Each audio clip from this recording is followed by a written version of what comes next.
She had no trial, no defense, only silence. She walked her final steps, not with fear, but with defiance.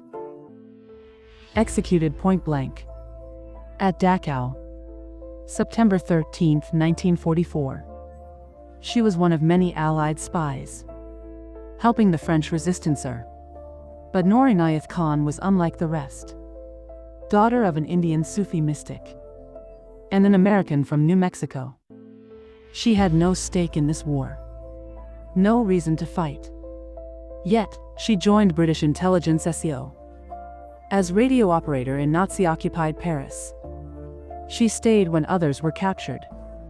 And when captured, she stayed silent, even under torture for over a year.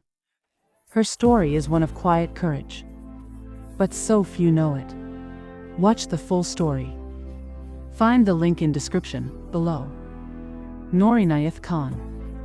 A historical story of extraordinary courage by Sarbon History Channel.